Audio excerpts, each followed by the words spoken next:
were incarcerated in psychiatric hospitals. Yeah. And as well as Jason, we have the Marine who was put in a psychiatric ward for Facebook posts. There's a new update with this today. No rights, no charge, U.S. Marine.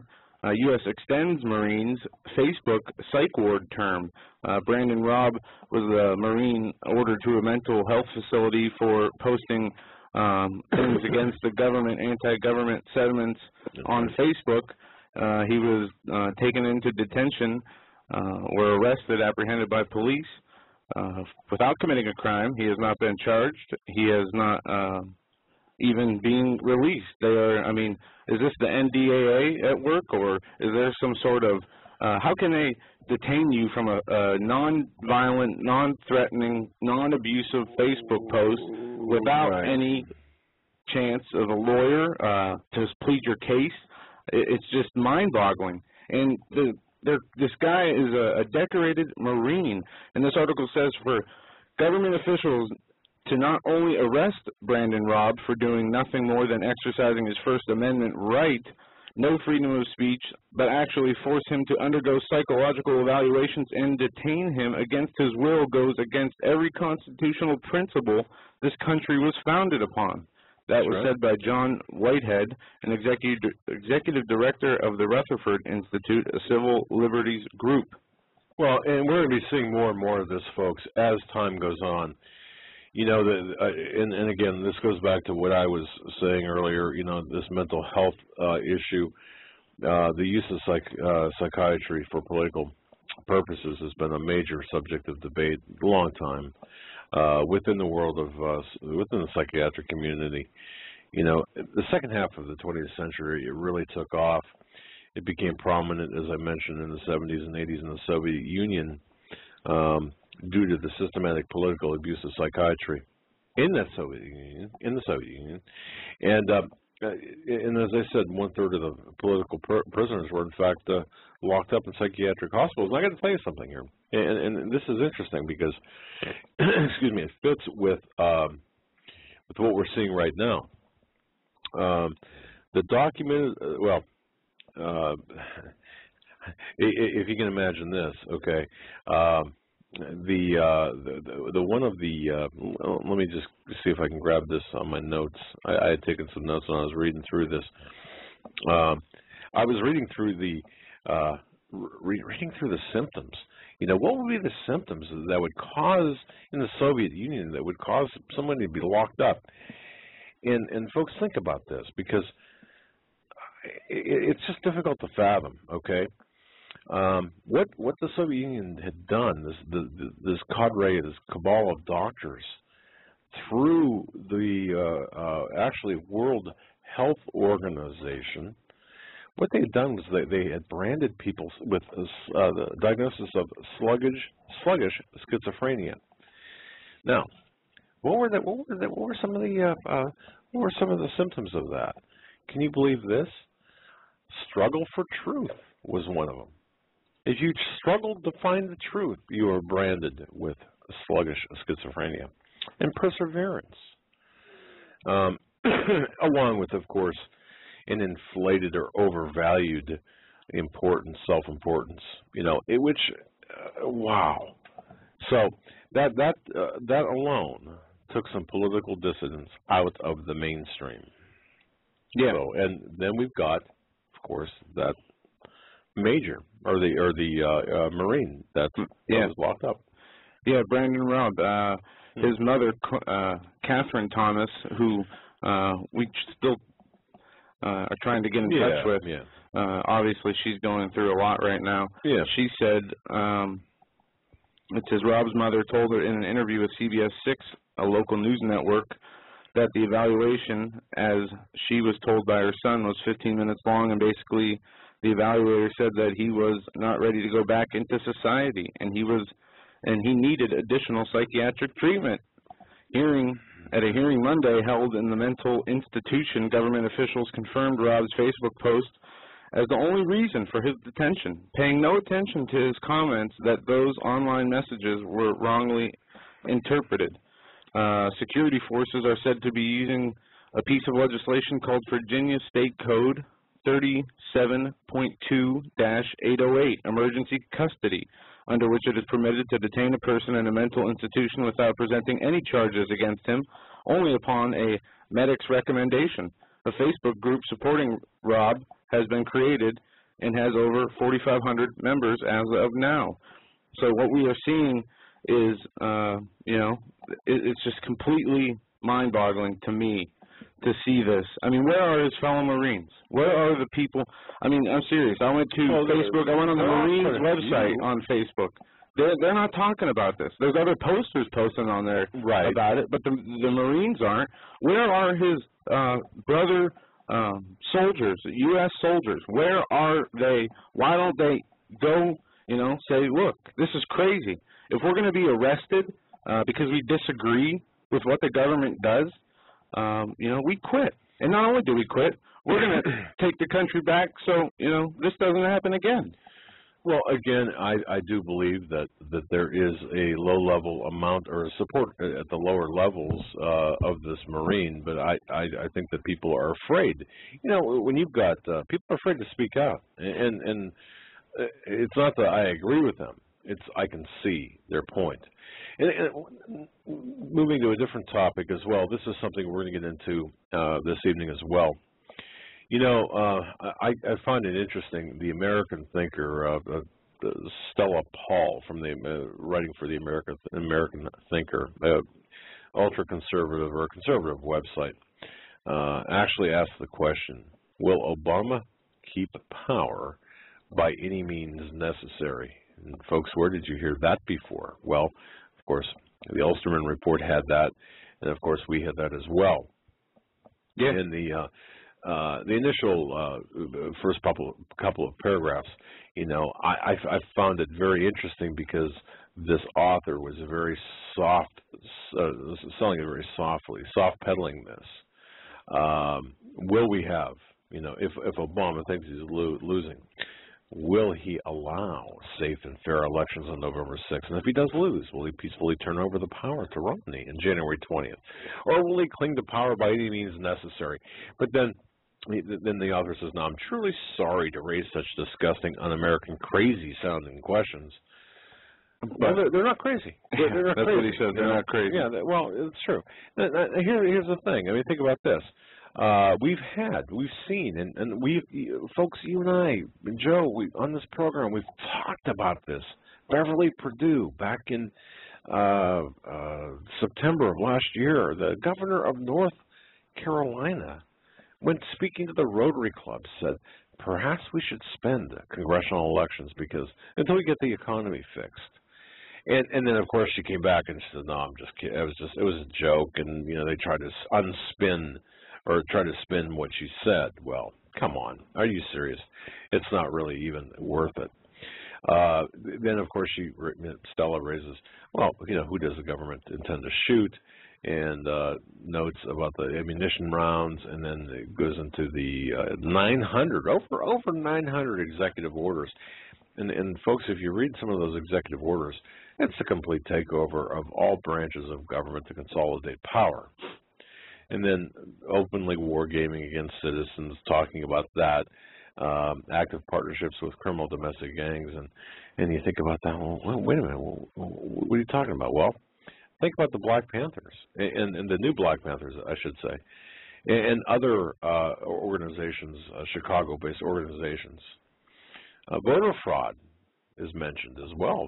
I mean, look, that's one of the regardless of how the elections go, if there is an election this November, you can guarantee there'll be voter fraud. I don't think there's been an election, you know, a presidential election probably in the last 100 years that hasn't involved voter fraud. And at least you can even say fraud to a certain degree when the global elites choose who the nominees are going to be. That's fraud right there. That's not voter fraud. That's, you know, the world elite's criminal fraud. But the elections are always rigged. Well, from my perspective now. Yes, I believe there is. You know, and it's to me this is interesting because when I was on with Alex Jones today, we had talked about, geez, we're wondering if, in fact, could it be that the globalist handlers of Obama might be tired of this guy, or they might be, people might have woken up to this. Well, look, you know what, we can't do this anymore. Well, we have to change plans. Well, yeah, what they can always do is something that they said in the Obama Deception, the Alex+Jones documentary, which was a brilliant film released right after his inauguration, laying out everything that Obama has done. What film? What was it? Obama Deception. Yeah, the Obama Deception. Okay. And they even say if the New World Order chooses to, they can easily throw him under the bus to make it look like a change in the guard and settle people down a little bit. And they'll do that to calm people down if they want people to be calm. If they don't want people to be calm, where they'll go with it. Well, it goes back to the old saying, the lesser of two evils. Okay, however, the lesser of two evils, you're still talking about evil.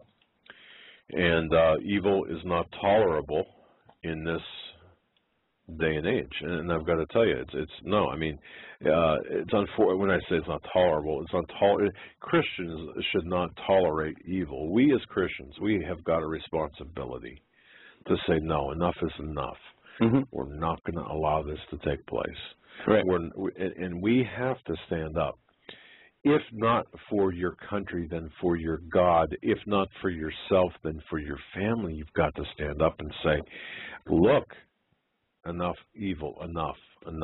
There's an article, I guess it would be an editorial, in the Washington Times. And this was by Diaz. It says, Democrats continue to beat up Christians. And it says, inch by inch, the Democratic Party continues to ostracize Christians. Its latest attack consists of forcing any Christian who would like to support the Democratic National Committee's platform to betray his deeply held religious belief on the issue of marriage. And it goes on. And think about that, folks. When you've got to, when you have got to make a choice between, okay, well, as far as I'm concerned, any member of Congress who says he's a Christian cannot be pro-abortion. No. Okay. No, wait a minute. We mean pro-abortion. There's no other way around that. It's not women's health, reproductive health. That's just a smokescreen. If you are against, or if you are a Christian, you cannot be anything but pro-life. Exactly. I mean, okay, very simple. And this administration, this evil administration, this evil man, and by the way, again, there are people, folks, trust me when I say this, there are people out there, just as there are people out there trying to get Alex+Jones in trouble and saying, oh, he's responsible for all kinds of shootings of police officers. There are people out there who are trying to say that, or trying to... what they're doing is trying to place blame. I mean, blame us for things. Yeah, I mean, it would be as simple. It would be the same as going to watch the Goodfellas, an older mob movie, and somebody killing somebody else, and them saying, well, he watched Goodfellas yesterday, and we should go talk to the director because the violence that was in that movie inspired this man to commit acts of violence. But tonight we have a lot to get into. We have news from the GOP convention, also the DNC. Pre-crime or behavior recognition software will be used, and I'm going to get into the companies and why this is important. Also, federal court rules banksters can steal pensions. And that's no surprise. Folks, you got to pay attention tonight because this is all going to happen. We got a short audio clip of preemptive strike. Americans should force out Obama before he acts on Syria. That ship has sailed, I believe. To force out Obama before he sends 60,000 troops to Syria. Well, that ship hasn't, but I think we're already in Syria. Also, next. Yeah, government documents prove domestic drones are for spying on Americans. In a new data dump of government documents, this is released, and we'll get into that. Also, we have some economic news, serious economic news that we're going to get into, and I think Pro in the chat room, Protractor, posted something about an imminent collapse. But this article I found this on the Intel Hub. I think it was from economic. It was an economic website. We have gotten actually the same information from numerous open sources. Right, and we talked about this a little bit last night, but I want to start with this because I think this article was written very well. Jacob Rothschild, John Paulson, George Soros are betting that financial disaster is coming. And it says, are you willing to bet against three of the wealthiest men in the world, the three Rothschild, Paulson, and Soros, they're shorting the euro. Against the euro, right. Yeah. And it goes on to state not only are they shorting the euro, but it says the financial world is starting to wake up to the fact that the globe is absolutely drowning in debt, and it's not really good to be holding fiat currencies when a debt crisis erupts. Right. When men like Paulson, Soros start pouring huge amounts of money into gold, it is time to start to becoming alarmed. The global financial system is collapsing. And they don't know, what's going to happen. They say the central banks are also buying gold. Yes, they are. Soros. It's beyond it's beyond the time to start being concerned and to start being worried. We're going to see a major fall. Yeah, listen to this. It says the central banks are unbuying an unprecedented amount of gold. That's okay. Right. It added 157.5 metric tons of gold last quarter, the biggest move into gold by the central banks of the globe in the history of central banks. But that might just be the beginning. And according to a recent Market Watch article, there are rumors that China has plans to buy thousands of metric tons of gold. Now, the catch to this is, if China buys this much gold, we won't have enough gold for China. Well, yeah, and there's a talk out there, and I don't know if folks, whether you heard this or not, that China already has twice as much gold as what they're saying they have, and they're buying more. But you're right, And to summarize this, it says, so what comes next? Nobody is sure. Another financial crisis could erupt in Europe at any moment.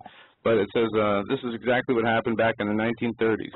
The velocity of money absolutely plummeted, and when people are scared, credit is tight, and times are hard, money does not exchange hands as rapidly.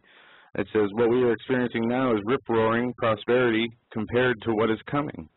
And George Soros, Jacob Rothschild, and John Paulson are preparing themselves for the tremendous chaos that is coming. Are you getting prepared? Now, you have to also understand, too, what is meant by the phrase velocity of money.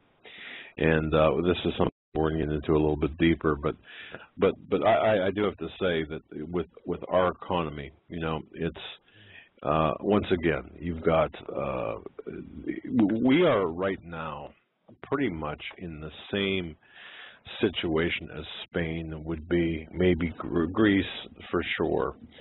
Why aren't we seeing, for example, the riots? Well, we've got food stamps, we've got entitlement programs, you've got subsidies, you've got federal and state subsidies. You're not seeing riots here, but you're seeing unrest in Spain, in Italy, in Greece, but you're not seeing it because they're not reporting on it. Well, there was huge riots in Spain and unrest also in Greece. I think they are bankrupt by now. We reported, I remember, August 20th was the day that they were to go bankrupt if they continued at their current pace.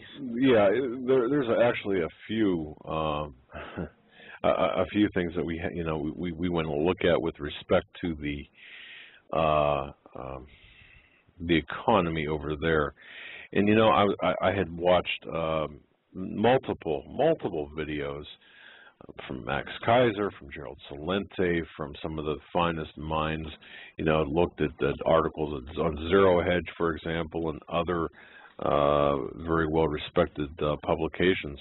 We're in uncharted territory, and isn't it something that we, for America, we're actually making the heroes? Okay, there's plenty of of magazines and newspapers who have made Ben Bernanke and Paulson heroes, financial heroes. Oh, they've got the answers. Yeah. No, they don't. They're the very ones that thrust us into this.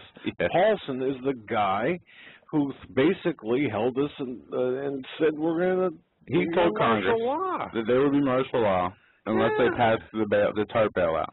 Yes, and Alex Jones asked me something today, and we talked a little bit off air as well. I got to tell you, folks. Okay, here's what I think.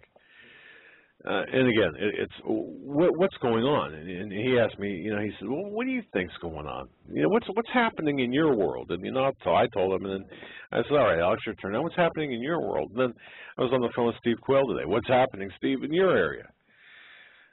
Let me tell you something, okay? Today, having talking.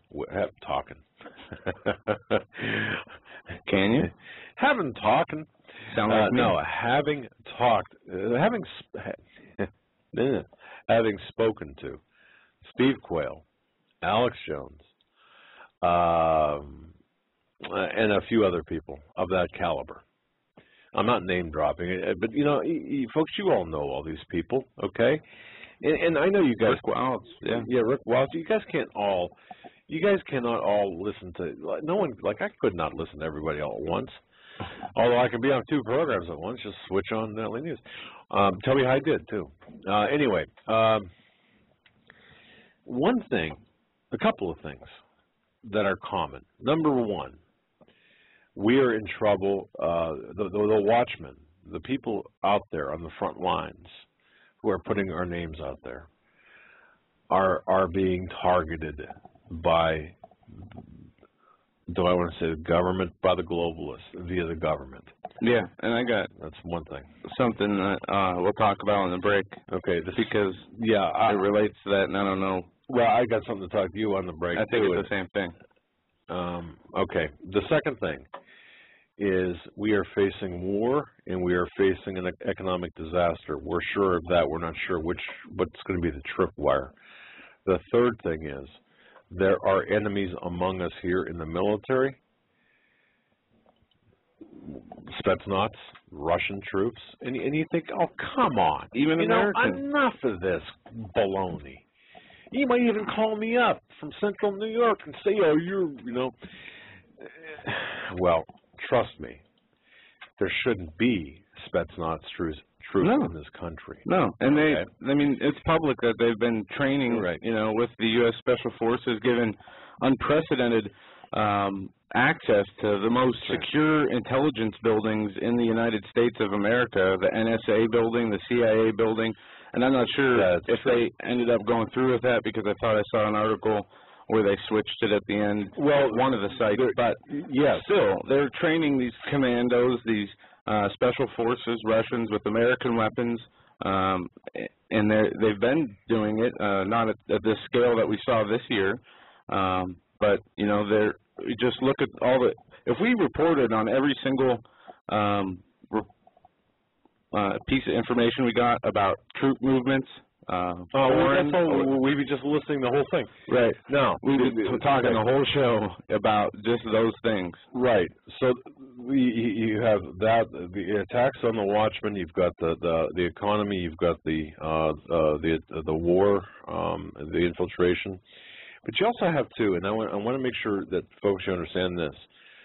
The attacks on Christians is this is like a 3-dimensional chess game. The attack, and this is something, folks, I really believe in my heart. After looking at all this stuff we've been looking at, I really believe that this is one of the biggest travesties, and perhaps one of the biggest tripwires, is the attack against Christians. You've got Muslims who are attacking Christians in Egypt. You've got Muslims who are attacking Christians in Syria. You've got Muslims who are attacking Christians everywhere, all across the Middle East. Excuse me. But you've got the United States government now in bed with the Muslim Brotherhood. It began with Grover Norquist under George Bush. Actually, it began earlier than that. You know, when we had the Taliban back in the 2000 or in the late 1990s in this country, we were whining and dining the Taliban in Texas for the energy, but for the energy fields in Afghanistan. But we have got Christianity is in the crosshairs, like I wrote on HomelandSecurityUS.com. But see, here's the thing: they need a one-world government. Christianity is not it. It's not it. A one-world government for financial reasons. They need a one-world government for religious. One-world religion. Yeah, I economic and religious purposes. The two major mechanisms of control of the people of the world. Well, and once you control think about this. Say we continue to live. This isn't the very end times. 2-3 generations down the road, Jesus is erased from history books. There's one religion, one world currency, unity. I just could not imagine that. And we are fighting so hard to keep the Lord's book, His Word, the history of the world, and the Bible, to be allowed to be read, amongst friends on the street, to be preached on in public places, to be even hold Bible meetings in your own house without being arrested. Christians are under attack more than any other religion. You're being forced to go against your belief systems, your own religious commandments and laws, to please the government. When the government does that, they become destructive. Therefore, that Romans 13 stuff goes out the window, because if you comply with the government over your faith, then you are sinning big time, and the Lord will not look, pleasantly upon you. Well, no, of course not. But this Christian thing, I don't even mean to demean, and certainly I meant nothing to demean Christianity this way. But I truly believe that Christianity is really going to that subject alone, whether it be through gay marriage, through the attack in Christianity, through the dilution of the family, traditional family. And you notice all the attacks, these agendas, the homosexual agenda, the women's rights movement, all these things that are supposed to be, the abortions, supposed to be, they call them good and open and blah blah blah blah blah. They all tear apart the foundations of the belief systems of Christianity. Well, they do, and they do it for a reason, because you cannot have communism and Christianity. It cannot coexist. No. And one thing, when I was talking to Alex+Jones, and he had, I think he had Hank Williams on before, Hank Williams Jr., and he, anyway, we were talking about Hank Williams off air, I believe it was. Yeah, it was off air. And Hank Williams came out with he had some less than flattering words for Barack Hussein Obama this past Friday at the Iowa State Fair. What do you call him, a Muslim? Well, if you didn't hear about this or see this, after Williams performed the song "We Don't Apologize for America," the crowd was chanting "USA, USA." He gets up on stage, or he was on stage, and he says, "We've got a Muslim president who hates farming, hates the military, hates the U.S., and we hate him." And man, those are strong words. So Hank Williams from FEMA camp in Region 6, hope you're okay. Now, look, okay, and he also said, and this is last year, it'd be like Hitler playing golf with Netanyahu. It would be in a reference to Obama and Bonnier, but we're seeing, I think, the fact that Bonnier is actually more of a dare I say coward, rhino, Republican name only. I don't know. It's on the same side, maybe. It's just politics. Throw it out the window, because I'm going to tell you something. Again, you've got the one coin, two sides of the same coin. They're both evil. But the right-left paradigm is shot to heck. I don't think that what was a Republican let me think how to say this. What was a Republican is now a moderate or Democrat. What was a Democrat is now a communist. Right. That's what they said. Yeah, I'm thinking back in time in the 70s, and I'm remembering remember the McGovern time. Remember that song about? No, never mind. You know, but back then, yeah, it's totally different than it is right now. So anyway, but so that's, I just want to mention all that stuff here. I'm going to start with I'm going to play a clip for you guys because this is important. We talked about this yesterday. I was looking for the article on the New York Times or Washington Post about the Syria, Obama possibly a preemptive strike on Syria. But this guy who is being interviewed says you need to force out Obama, and he explains why. Now this is listen carefully to this. I think this. Yeah, you should listen carefully to this. Yeah, it's called preemptive strike. Americans should force out Obama before he acts on Syria. That is the video. We're going to play this. Talk about this. Think about the words too as you're listening. And take your calls after this. Moscow says only the UN Security Council alone can authorize the use of force against Syria, warning against unilateral action. Let's get some live comment on this from Lawrence Freeman. He's from Executive Intelligence Review magazine. He's joining us on the line from Washington, D.C. Lawrence, good evening. Thanks for being with us. Now, Obama says the use of chemical weapons in Syria would be a red line for military intervention. Are we close to any of that? And if military intervention did happen, would it sideline the UN? Well, you have to look at the history of this, that you have President Obama is now in a very forward motion mode of activity to start a war in Syria or support a war in Iran. And for this reason, he should be removed legally from office. He should have been removed earlier. What is being said now is exactly what we saw in the scenario leading up to the Iraq War. Remember Tony Blair? 2002, the Downing Street dossier. Saddam Hussein could have nuclear weapons hit Europe in 45 minutes.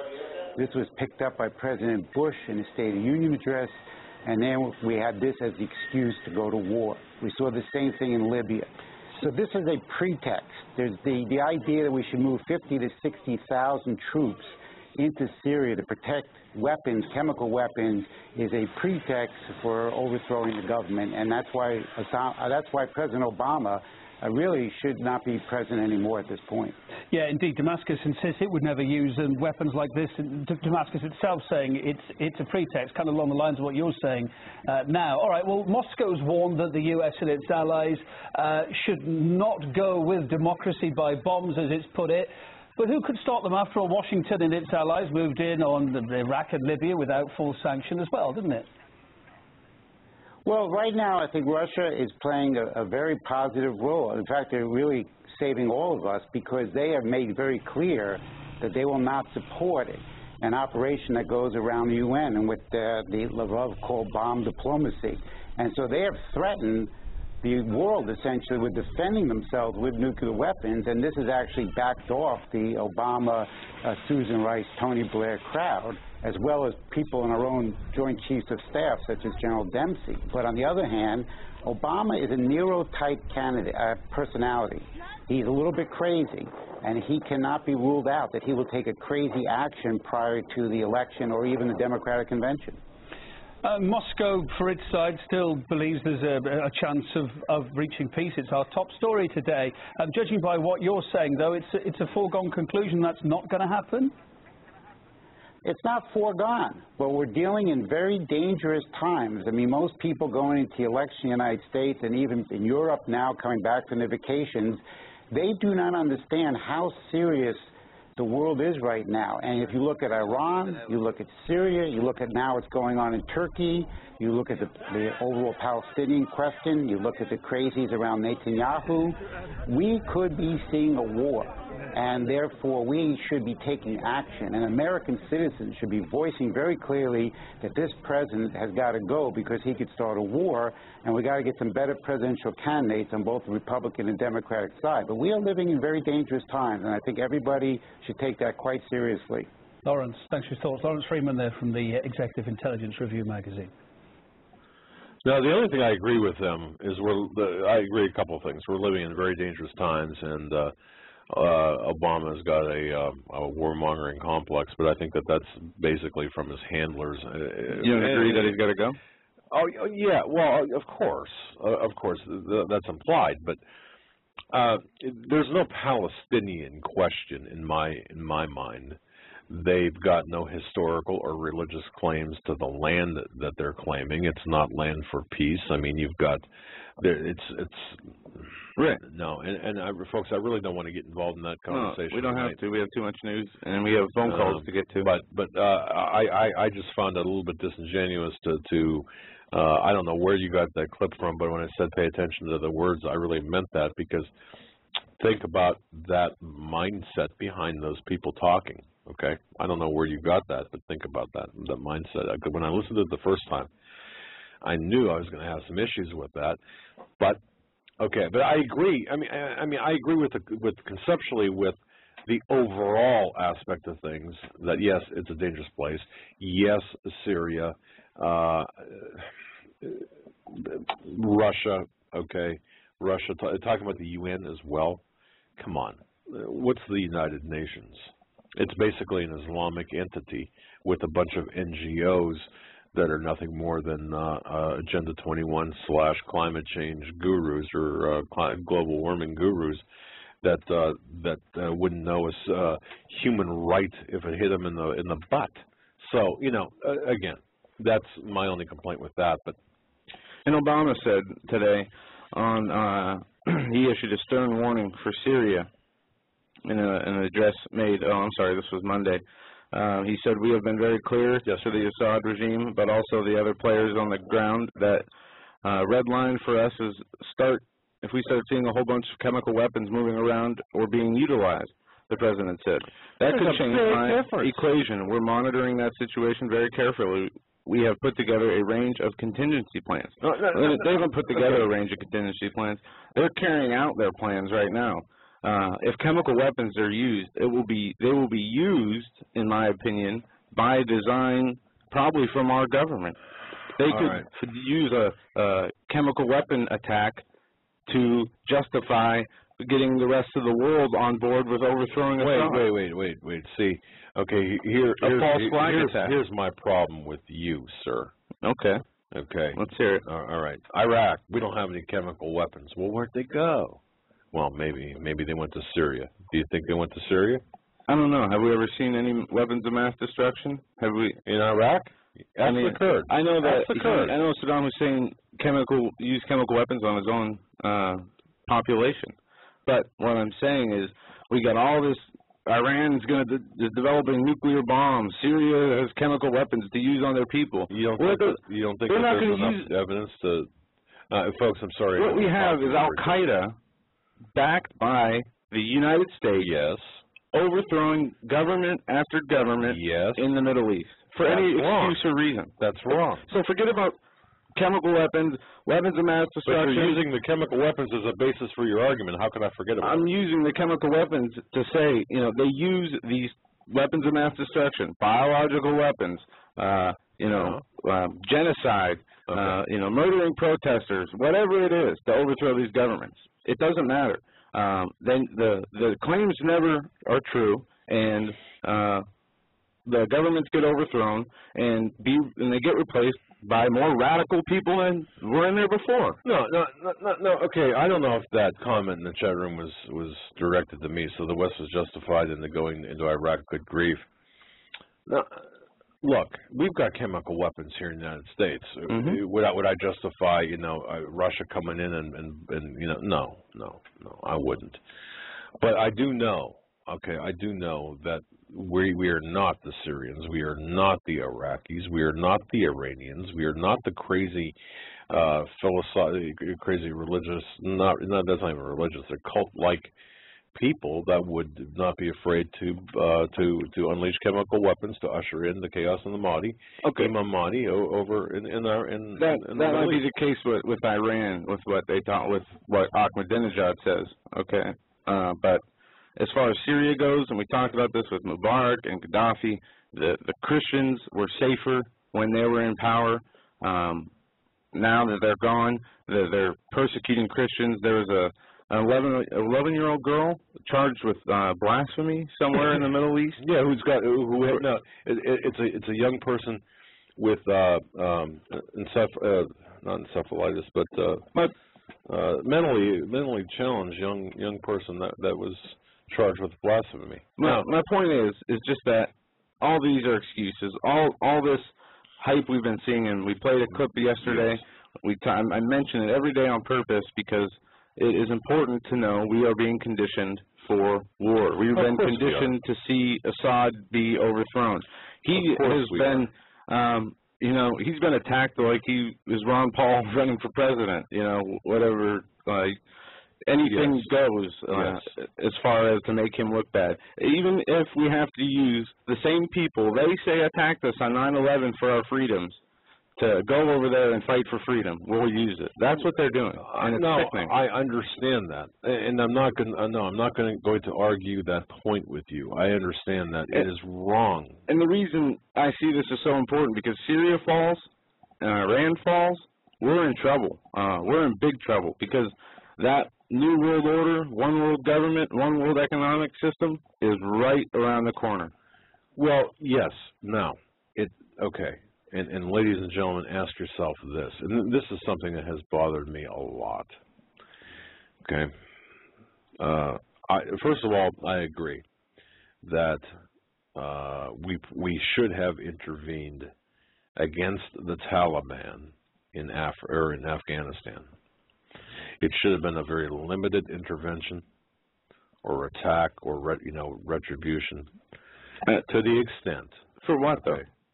For their involvement in the operational level of 9/11. Now, now hold the phone. Don't even. I just want to say evidence. I want evidence. From what I see, Saudi Arabia, 14 of the hijackers were from Saudi Arabia. Okay. Aside from Osama bin Laden being blamed in being in Afghanistan, I don't see any other involvement. Okay, now let me add to that. Frankly, I would have been equally okay with taking out, and folks, you might just go absolutely crazy when I say this. I'm with. In fact, I was on with Pat Campbell when Tom Tancredo said this. Another hit and we'll take out Mecca and Medina. Okay, I would be in favor of striking Saudi Arabia. See, I guess let me back up because you have a clip here that is brand new. Yeah, it's a video clip. It's important, but don't play it yet. Yeah, it's very important. I just want to back up here, okay? People look at this at 9/11 and other things. The world we did not start this complex series of events on 9/11. It didn't start then. It started before that. 9/11 was just the most visual of the complex events. George Bush and Condoleezza Rice, all the very important people to the neocons were in bed with the Taliban. We're in bed. I mean, the Taliban, like I said, were in Texas. We invited them to Texas. They were in bed with the Saudis. But then, so was Roosevelt. Yeah. If you really want to go far back, so was Roosevelt. It doesn't mean it's right. No, it doesn't mean it's right. But I'm talking about the level of complexity involved in this. And what was it all about? Well, there's two things you can trace it back to: money and oil. And of course, both or by themselves or in tandem with each other, you're talking about the balance of geopolitics. And I got a message here. Basically, what you do is you get the oil, the other natural resources, get their gold, establish a central bank, give big Western government contracts to rebuild infrastructure destroyed by war. And that's how it is. That's exactly what it is. And to me, that sounds simple enough, and I agree with that. And that's from Scott. Thanks, Scott. Yeah, I agree with that. I don't want war. I think only sick people want war. Right. If you really want to go to war, I think. I'm just so sick and tired of hearing the people. Oh, let's wipe these people off the face of the earth, and but it's just crazy to. But really bothers me, though, and folks, I don't know if you feel the same way. What really bothers me is, why did we hit Iraq? I mean, look, I don't know why. Okay, but oil, gold, what we just said, I think. Well, but wait a second. Did we get any oil? I don't know. Probably. Yeah, Cheney got to build his his oil pipeline through Afghanistan and. Okay. Right. And Paul Sperry, who wrote Crude Politics, he documents the entire the entire chain of command in Afghanistan. Iraq, I don't believe we got anything out of Iraq. Any natural resources or anything. But see, that bothers me. Of all the things, why did we go into Iraq? Why not? At that point, why not hit Iran? I mean, why are we still in Afghanistan? Well, that's very true, especially with the rules of engagement that we have. We're sending our men and young men and women over there to be killed, to be slaughtered, basically, but by the generals. And I know that's hard to take. You might think, oh, wait a minute. No, these generals, they care about the young men and women. No, they care. No, they're following orders, basically. The rules of engagement are such that. I know they'd make it so soldiers cannot. Equally fight with the people who, I mean, they put these rules out there that you can't shoot, only under certain circumstances. It's much like the southern border, for example. In the southern border, you get to fire a beanbag before you fire real bullets, while they're firing AKs and ARs and, what have you at you. Well, that's a problem. Okay. But that's kind of leading up to that video you were going to play, which we'll play at the top of the hour. But we're going to get into another. We got about 9 minutes. We're going to go to a break. We'll play that clip during the break, and people on hold will take your phone calls right after the top of the hour break at 661-244-9839. We will take your calls for the rest of the show after the top of the second hour. We talked about pre-crime. Police in Tampa, Florida, will be using behavior recognition software as part of their video surveillance for the Republican National Convention between August 27th and 30th. According to Government Security News, which covers Homeland Security and IT issues, the behavioral recognition software from BRS Labs will be deployed in video cameras anywhere from a few blocks to a few miles around the convention sites. Now, it says... wait a second. When they say a few miles, they're talking about not the range of the cameras, but where the cameras will be. Right. That's correct. And the owner of this company, the president of BRS, was in an interview on GNC and said the technology will look for abnormal activities, send real-time alerts to security personnel, and take deep dives into intelligence that the system has collected over the course of time. Right. They create a standard, and then they compare to that standard. So what you've got is you've got a number of people in a database already. Without your permission, without your knowledge, you might even be in that database. An expression of anger, an expression of flat affect, whatever, on emotion. Then they use these images that they get from the convention, and they compare it to what's in the database. And if they show agitation, anger, or whatever, so that's when they will move in and talk to you. If we're doing our radio show on the sidewalk of Tampa, I'd be in trouble. We're talking, we're getting angry, having a debate. I'd be in trouble. They're going to come over, because this is what it says on their website. Dr. Chappie, wait a second. Stop. Do you want us to take Dr. Chappie, should we take a call? I think he's joking. Oh, okay. I don't know.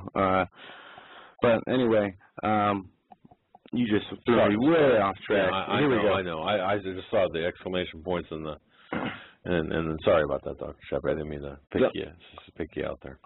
The All-Site TM, created by BRS Labs, is the most powerful video surveillance software on the market. This is what the website of the company says. Right. Out of the box, it quickly becomes your security team's most formidable weapon, autonomously building an ever-changing knowledge base of activity seen through every camera on your video network. The result? All-Site delivers accurate real-time alerts on any suspicious behavior important enough for your team to respond.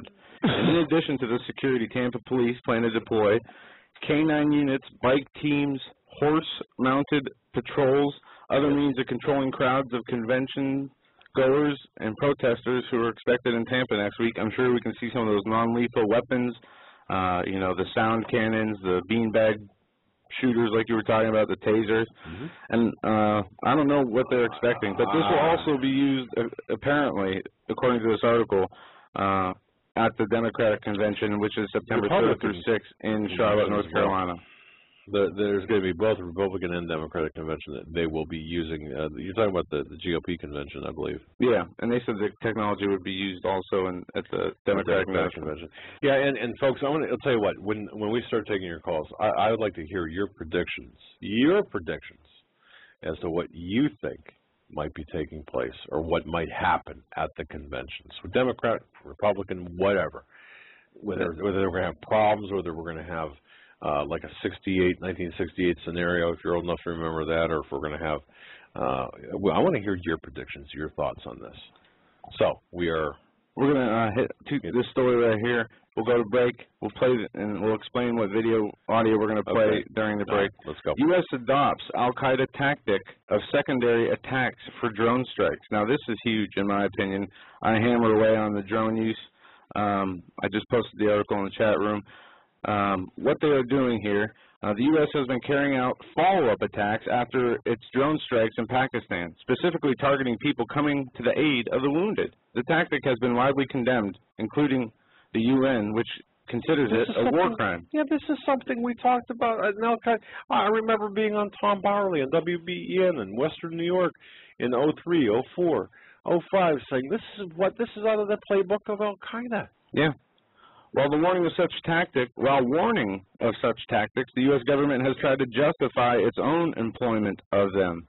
A 2010 video published by WikiLeaks shows 2 journalists being killed by an American helicopter targeting insurgents in Baghdad.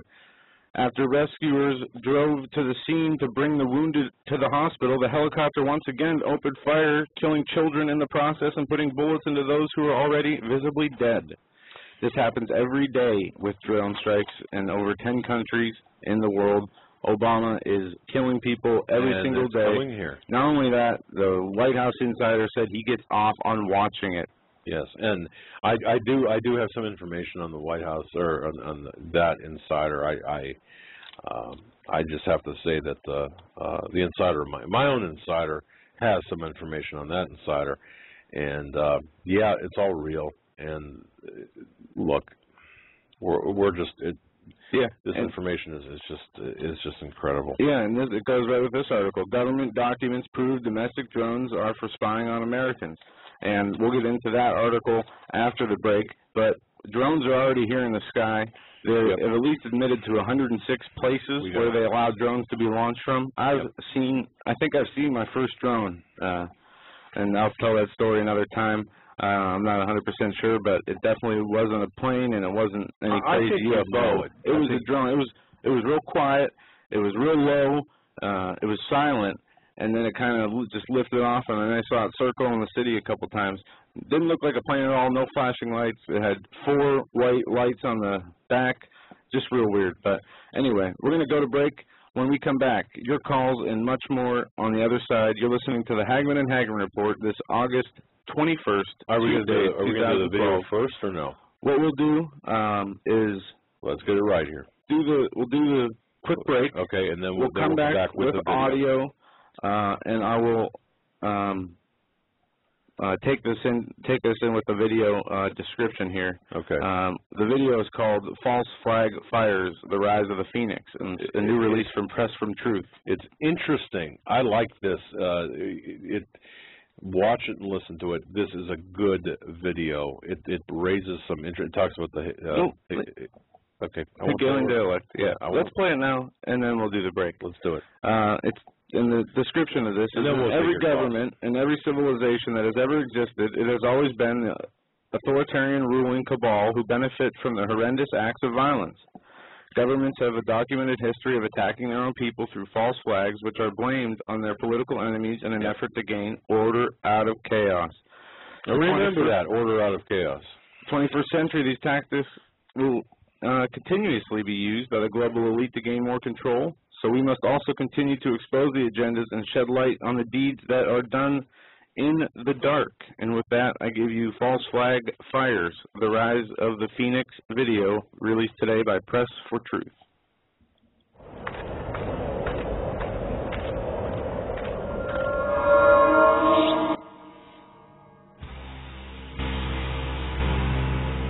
Hello there, everyone. This is Dan Dix reporting for Press for Truth TV. As the acceleration towards a New World Order agenda continues, the current ruling elite have been using criminal elements within their intelligence agencies to carry out false flag attacks in an effort to gain order out of chaos and to convince you to go along with it. The term false flag attack is derived from the military, and it amounts to a psychological operation where an attack is carried out, but the attackers bear the flag of another country, group, or individual in an effort to frame their political enemies to gain more control. In the late 20th century, George Wilhelm Friedrich Hegel described this technique in a three-step process whereby there is a thesis. Intelligence gathered by this and other governments leaves no doubt that the Iraqi regime continues to possess and conceal some of the most lethal weapons ever devised, which then generates the desired antithesis. The United States and our allies are authorized to use force in ridding Iraq of weapons of mass destruction, both of which will lead to an eventual synthesis, as was the goal all along. My fellow Americans, major combat operations in Iraq have ended. In the Battle of Iraq, the United States and our allies have prevailed.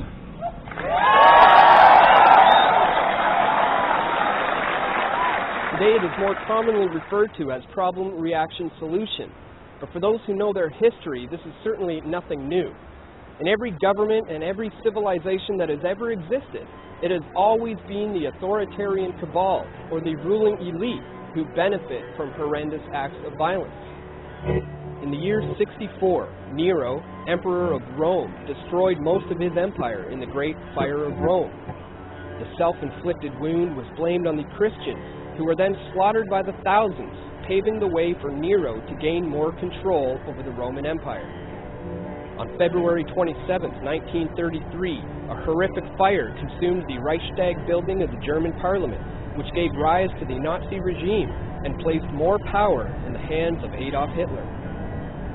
False flags have consistently been used over the years to manipulate a population into freely giving up their freedoms.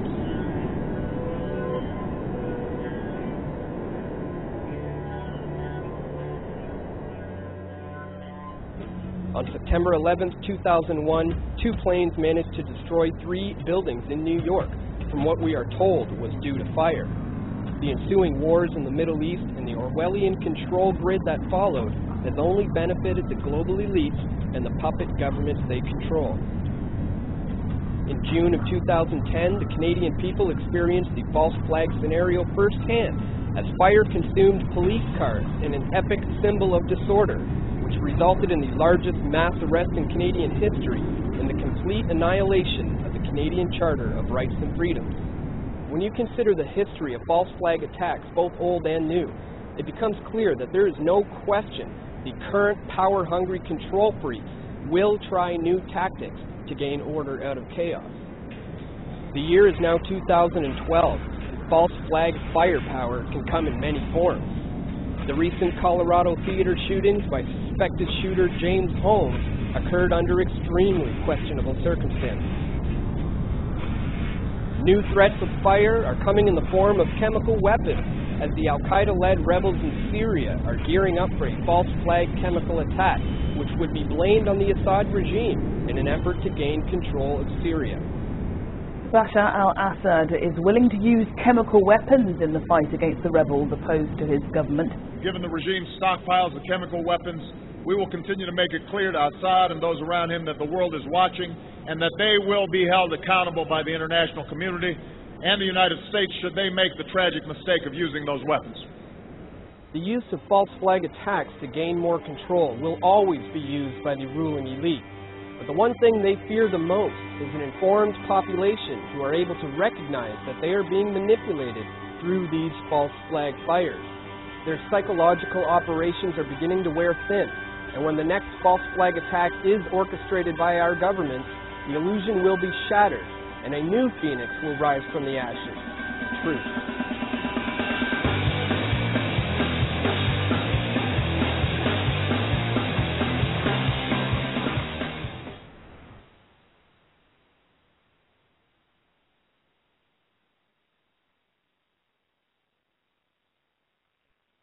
Hi folks, Doug Hagmann here. You might know me as the co-host from the Hagmann and Hagmann Report, or as a frequent guest on Coast to Coast AM with George Norrie. If you're like me, you're tired and confused over today's headlines. You just don't know where to turn for accurate, concise information about really what's going on, what's truly going on in today's society. If you don't know where to turn for accurate, well-researched, and properly vetted news, I've got a suggestion. In fact, it's a requirement. Bookmark Canada Free Press. That's canadafreepress.com on the internet.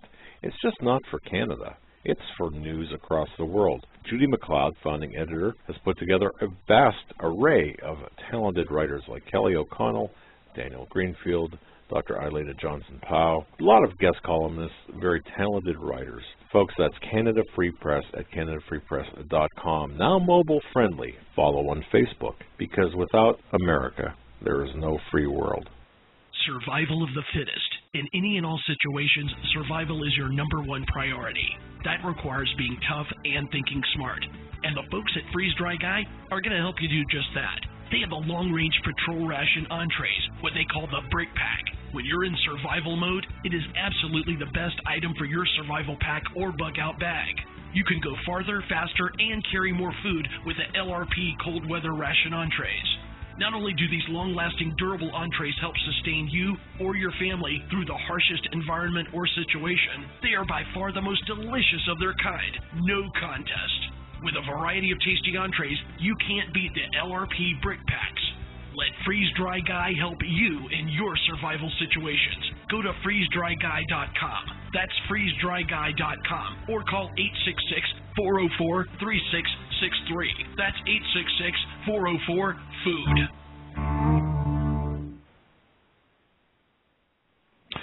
Folks, I just want to direct you to our website, HomelandSecurityUS.com. That's HomelandSecurityUS.com. On the right-hand side, you're going to see an ad for the Freeze Dry Guy. I'd urge everyone to click on that. Time is running short, and I've got to tell you that one thing that you don't want to need, is food. And the Freeze Dry Guy can set up something according to your budget, your tastes, your needs. He'll spend the time with you. He'll be very gracious with you. He'll talk with you and work something out. And I'll tell you, you'll get quite an education. Now, that doesn't mean you can talk and chat and say how you doing and ask about the weather, but because his time is extremely valuable, as is everyone's. But I got to tell you something, okay? When I've got questions about emergency food supply, emergency food storage, that's where I turn. Now with that, ladies and gentlemen, I'm going to forego the bumper music and just say welcome back to hour number 2 of the Hagmann and Hagmann Report. We're going to get right to your phone calls. We don't want to, let's see, we don't want to, what? I pressed that button. No, I didn't know. That we have a little indicator on Skype. It's a little red exclamation point. Don't know what that is, but well, it's all right. That's kind of like a shadow. As long as they can hear us, we are okay. Yeah, that's interesting. Yeah, don't worry. Oh, about I think you know what? Don't worry about it. I think that was from my previous interview. Never mind. All right. But you know, the audio that you heard before the break, I kind of want, just really before we take the calls, I just want to mention something about that came out today. There's a lot of historical truth in that. And what did you think of that when you heard it and saw it? I thought it was very accurate in talking about the patterns of criminal governments. But now I see the dialectic behind it. Right, the problem, reaction, solution, the Hegelian dialect, the false flags. Basically what they're talking about is what we were talking about, how they're using all these, you know, excuses, you know, Iran has nuclear bombs, Iraq had weapons of mass destruction, Syria has chemical weapons, Afghanistan has, you know, big spiders, whatever. But see, I believe we could stop that. You know, they'll provide the big spiders or the weapons of mass destruction, or they'll attack their own people and say, you know, it was somebody. What the history has shown us is that to get the people behind a war, and this was done by Hitler, and you dress, you know, people up. It's done throughout time. Yeah, you just you can. There's false flag on so many levels. You can have media false flags, a literal false flag, like attack on your people, a false flag, you know, attack on your own military, like like Gulf of Tonkin was. It doesn't matter. They come in many forms, and what they are is problem, reaction, solution. There isn't a problem, so they create one. You know, and that's just a simple way to say it. But with that, give us a call at 661-244-9839. We're going to be taking your calls. This just came across the wire. U.S. corn, soy prices hit records high as drought lingers. And we told you about this before, and that's crazy. The price of corn jumped 1.7% to $8.38 a bushel, while soybeans finished at $17, 17.3 a bushel, up 2.8% from Tuesday. And it says that left the corn price up 68% from June, and soybeans 39% higher. An all-time record hot July, accompanied by nearly 3 months of extreme drought, have baked the country's prime farmland in the Midwest and Central states, and that's where the world's largest corn and soybeans production is where those drought areas are. And it's just going to get worse. Things like this are just going to get worse. Well, especially when you're throwing corn to use for ethanol. And, you know, I hear people say, well, no, that's not, we're not using that corn for ethanol. We're using corn that you wouldn't use for food into ethanol. That's what we're trying. No, you're taking corn out of the production supply and using it for ethanol, which is a bad idea to begin with, a really huge bad idea. But now, with the drought, now it's even worse. So, and by the way, in a response, I want to thank Sandra. Thank you so much for that nice email you sent last night at 9:20 from your iPod. I appreciate that. That put a smile on my face. And there's a few other people I want to address, but we want to get to the phones. So, with that, let's get right into the phone calls, Joe. Let's do this. Go ahead. Do you want to All right. Let's go to, do we have any of these marked? I mean, it's good because we're going to take them on in the time that they were on hold. I want to get to the people that were on hold the longest. No, and some of them are just listeners. Let's go to, I'll tell you what, let's go to, I believe it's Jason. Let's go to Jason. Is this Jason? Yes, it is. Doug, how are you guys tonight? Good. Jason, I know you were on the hold. I think you were on hold the longest, so you win the prize. Well, this is ordained by God, because I just, you know, I've seen a lot of hate in the chat room for what's going on, and you know what? It's absolutely righteous hate. But I'm going to make this quick. I have a radical message for everybody that's listening right now, and I know it's hard. It's so hard for us to do. But Doug and Joe and everybody that's listening, the Lord Jesus gave us the answer to all our problems. Are you ready for it? Yes, I am. Go ahead. Okay, here we go. Here we go. And I know it's hard, guys. I know it's hard, but here it comes. Matthew, chapter number 5, verse number 43. Ye have heard that it hath been said, Thou shalt love thy neighbor and hate thine enemy. But I say unto you, love your enemies, bless them that curse you, do good to them that hate you, and pray for them which despitefully use you and persecute you, that ye may be the children of your Father which is in heaven. For he maketh his sun to rise on the evil and on the good, right, and sendeth rain on the just and the unjust. For if ye love them which love you, what is your reward that you have? Do not the publicans even do the same? And if ye salute your brethren only, what do ye more than the others? Do not even the publicans so? But ye, therefore, be ye therefore perfect, even so as your Father which is in heaven is perfect. So my point is, and I know it's radical, but we know this is the case because our Lord told us. We have to pray for Barack Obama. We have to pray for every single government on the face of the earth because they are persecuting us. But if we throw it around, if we toss it around on them and pray for those that are making these things happen, okay, we can turn the tide in our favor. Do you see what I'm saying? Yeah. Oh, yeah. And coming from you, Jason, look, you've got a lot of reason to be angry, to have inherent anger, to be really upset. And so to hear it from you means a lot more than to hear it from John Doe. So, you know, you're right, but you're correct, you know. No, God bless you for saying that, Doug, but I didn't say anything. I just read from Matthew chapter 5, and you know what? I mean, our Lord, He was God in the flesh, guys. Yeah. He was the Creator in flesh, okay? He was torn apart. I mean, He was ripped to shreds. Yes, He was.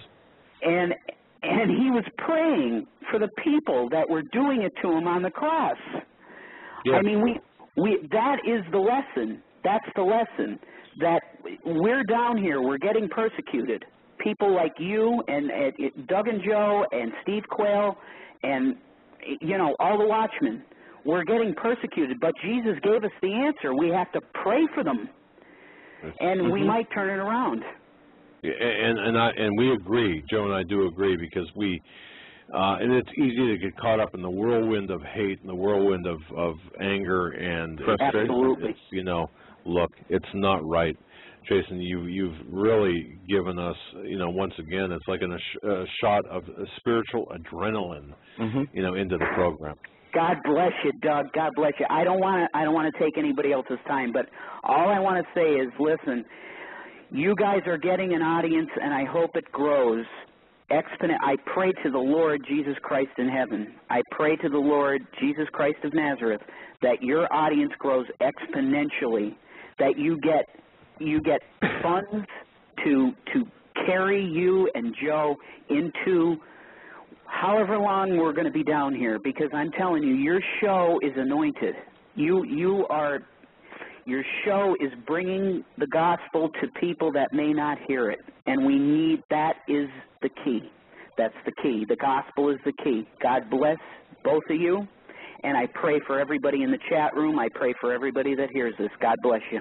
Good night, guys. God bless you, Jason. Thanks for the call, and what a great guy, you know, and what a great message. Even. Absolutely wonderful. Okay, now I know and it's funny because I was going to read out of Hebrews about brotherly love and yeah, you know, being out forgetful to entertain strangers and go into that, and I will go into that later. But thank you, Jason, for the very inspiring biblical message. We all need to remember to be humble, to love. To be like Jesus. And caller, now I plugged you in here a couple of seconds ago. You're probably hearing some chatter. You are on with Doug and Joe. Oh, God bless everyone. How's everyone doing today? Hey, we're doing just fabulous. Hey, Vernon. Okay. You know, there's a good thing. You were talking about coins. It's a good thing that I need some new choppers before I can attack a hit a corn here. You know, type thing. There was two. I'm reminded of two circular songs from the worldly music years ago by the Temptations. One was called A Ball of Confusion, and the other one was called Power. I'm the only one that you can trust with the switch. We have to keep in mind. I remember that. That's a joke, but we have to keep in mind where the forces are coming from. Spiritually, you know, in Ephesians, we wrestle not against flesh and blood, but we wrestle against the principalities, darkness, and rulers this world in our place. Vernon, I don't know if everybody else is hearing this, but we cannot hear you. There's just it's all audio distortion. I don't know if that's just okay. Can you hear me now? A little better. Yeah, better. No, I'm just talking. Well, go ahead and if people aren't hearing it on in the live broadcast, then that's fine. Go ahead. We can make it out a little bit, Werner. Go ahead. Keep going. All right. No, I was just talking about we have to keep in mind where all our problems lie. First, spiritually, we're bombarded by the enemy. That's number one. And if we go back into I'm trying to think of the gentleman's name. I can't think of his name right now. You were talking, Doug. You were talking about hitting Saudi Arabia back in the 70s. Again, I think I spoke on this before. Where back in the 70s, Henry Kissinger and his cronies had went to Saudi Arabia and made the agreement that we would build the pipelines. Yep. But there were some agreements there. One, you could only sell in American dollar, right. and they would have to cover a certain portion of American debt at that time. The countries that did not go within that region, from Libya, Yemen. Yep. It was a host of these. About 7 countries total. And one of those countries that did not go for the deal was Iraq. Okay, and it is suggested by a retired general, Wesley Clark, that we took Saddam Hussein out because of that. All right. Yes. They went in and cleaned house. Between Wesley Clark and also another gentleman, I'm trying to think of his name. I can't think of. He was a chaplain. I can't think of his name right now. Williams. And I'm thinking here. My notebook is on the other side of the studio, but I've got the names written in there. But you bring up a good historical lesson that's valid today. Go ahead. Keep going. Okay, but I also have to go back into the 70s. In 1971, I was stationed in the last base in Thailand before you hit Laos. I was 9 miles and 10 minutes away from Laos. And I had went through the chain of command, starting with my squadron commander, who was a captain, all the way up to a 1-star general, who was the base commander. And I asked them all one question. Other than the fact that I was dumb enough to sign up to come over here, why are we here? And the answer they would give me, each and every last one, was that we're keeping communists out of our country. In those days, it was the face of communism that legitimized our going to war. Right. Okay? Today, we're legitimizing oil and Islam to go to war. Okay? Not saying Islam, we don't need to take some measures or whatever. But however, our alternative, we have to keep in mind that our political system, our judicial system, our military hierarchies, and right down to the law enforcement, they are not their own people. They are puppets for the puppet masters who have one agenda, and that's the New World Order. Yes. Okay? In order to get this New World Order together, they have to create anarchy. Okay? Total confusion, like the song said, a ball of confusion. And that's what we're working with. And Vernon, just as you were in 1971, 9 miles outside of Laos, you said, right? Okay. And asking what am I doing here? Outside of being stupid enough to sign up, obviously. And they said keeping communists out of America. Today, what would that answer be? We're taking the war to them so the war doesn't come to us. Yeah, pretty much same answer. Right. Right. Well, hey, look, we got to take control of the Middle East. The Middle East is unstable, and We're trying to stop, a third world war from happening. We have to ensure our oil interests in that region. Everything other than the true story. That's true. Okay. All right. And there's one more phase to the whole program everybody keep missing, is that there is under this Agenda 21, the globalists, okay, under that agenda is depopulation. That's true. Even Bill Gates came out and admitted that there's too many people in the world. There's 7 billion people in the world right now. Right. And through, immunization, through Planned Parenthood and, and other means, and also a war, all promotes what? Depopulation. So that is depopulation and then total control. I'll tell you, this is one of the most important calls, Vernon. I think, not that your others weren't important, but I think one of the most enlightening calls that one of the most enlightening discussions we've had, because you threw in some of your own experience and really, tied it together with what's happening today. And I think you're correct. I mean, look, there is the agenda of depopulation. There is the agenda of there's multiple agendas, and people really want to reduce geopolitics to a game of checkers when it's really three-dimensional chess. Right. And and I think that's where a lot of people get lost. Yeah. Excuse me, I was choking. Sorry about that. You okay now, or you understand you? Hey, anyone with Vern, give him the Heimlich. Okay, I'm sorry. It's all right. I'm still dealing with this cold, but that's pretty much what I had to say, and I'll just let you carry it from there, because you're right on the money, gentlemen. God bless, and thank you, Jason. You're right 100%, because we are commanded to love our enemies as well as our brethren. When I make a few off the wall statements or comments, it's not out of hate for an individual. I'm just making an observation of, someone's, state of mind at the time. And some of the stuff that's going on, you have to wonder. Yeah. Very true. Very true. Thanks for the call. We're going to let you go. And God bless everyone, and keep looking up. All right, buddy. Wow. All right. Yeah, exactly. He understands. Yeah. I mean, and as most people do.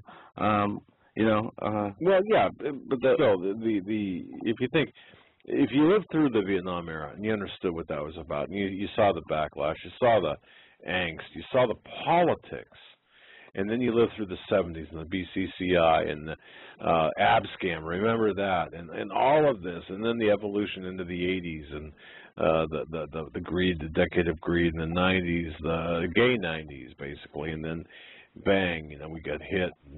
But it was the whirlwind, it was the seed that we had sown for so many years that came back, and the anger to the people that struck us on 9/11. As well placed as it is, does not include or did not include the very people that cultivated that whole scenario, and the whole scenario of 9/11. But so let's take another call. Let's get back to the phones here. All right, we are going to go to Jim. You're on with the Hagmann and Hagmann report. Hi, Jim. Hello. Yeah. Hello. Oh, yeah, I didn't know you guys, can you hear me? Yes, we can. Oh, yeah, I was just giving a call. I finally got through to my, can you hear me? Yeah, we can hear you fine. I'm sorry. All right, yeah, I finally got through to my father, to open up to some of this stuff. I was the one that called about a big church that we had in Philly, and I was going to be, one of the church, and I was just looking if there a way I can get a bunch of churches to bring to them to open up their eyes and everything. Right. At any website or something, because I was talking to Doc Marquise today on Facebook. I'm not sure if you're aware of that is, and he gave me a few verses. And what's this verse? 33 about the watchman. I gave that to my dad, and it just really, you know, I guess he convicted. Ezekiel 33? Yes. Yeah, yeah. And that we keep that verse close to us, Ezekiel 33. You know, good, bad, indifferent. If we're not, we try to be good stewards. We try to be good watchmen. We try to, you know, identify what's important. And where was that recently quoted at? Was it on our show? I quoted it. Okay. Yes. Yeah. It was something else. It was something I really did want to ask you, but I remember one of the questions was what verse is it that it specifically says that Christ comes in the last trumpet? Yes. Are you referring to? Are you referring to the what is known as the harpazo or rapture, or is that what you're referring to? Second coming. I believe that's 2 Corinthians. Oh, okay. I'm not exactly certain. Now, you know, again, I'm sure somebody in the interactive chat will fly up with the verse. Yes, I know they will. Okay. So if we just kind of hum to ourselves for a minute, well, I'm sure somebody will type in where in the New Testament, I believe it is, the rapture is referenced. I don't know. I thought it was 2 Corinthians. I'm not exactly certain. It's wrapped up in the clouds, and maybe I'm wrong. But I'll tell you what. If you just keep listening to the program, we'll try to get to the bottom of it, or we'll try to get you the scripture verse. Okay. I'm sorry I didn't bring up the important question I had, but I can't remember what it was. I'm kind of at work, and I wasn't expecting to get right online. Well, see, we're turning over a new leaf, and we're trying to get people right on so they don't have to wait so long. Because I get some emails saying, "Hey." Yeah, we never get to all the calls, and we try, but we just don't. But we apologize. Yeah. So anyway, just hang in there. We'll try to answer that question. If you think of the other question, give us a call back, or if you've got access to a computer, just type it in the chat. Okay. All right. Thank you. All right. God bless. We are going to 631 area code. 631, you're on with the Hagmann and Hagmann report. Well, how do you do there, my brothers? How are you? Okay. Jason quieted me down a little. I just put 2 holes in my walls over here. I'm only kidding. What well, this is Dave. Doug? What's that? Doug, this is Dave from Long Island. I know Dave. Oh, you do? I do. Oh, okay. You reckon? Doug, I'm sorry I never got back with you about that thing with giving you, the pictures on my thing. I was talking about that, with Ground Zero. So yes. I never called in and did anything like that. Last time I spoke to you was on Lori Roth. That's right. That's right. I got a pretty good memory sometimes. Please don't hold that against me, though. Please. No, please. that's all right. That's all right. No, I'm stupid. I can't even go in the chat room, so I see all these guys saying stuff. But Jason quieted me down. I had to look over what I've written. And I get a little nervous, and I'm really hyped up now. I just want to say Michael Savage was being cut out before you guys came on. Michael Savage was being cut out a lot because he was talking about the Marine that was sent in that psych unit. Yeah. All right? No, wait, Dave, when you say cut out, okay, because as we spent a long time in Long Island and the 5 boroughs. What you mean? The station was cutting them out, or the? I'm on the internet. Right now, and it was just like getting out. And I don't have any other problem when I'm on the internet, but it was going out with Michael Savage. All right. He was ranting big time. On Homeland Security buying that ammo and stuff. But wait, but wait. I thought he was against the sale of clips, or magazine. Yeah, I know. Well, I don't know. He does make these off the wall comments that do not match with what he generally speaks about. But well,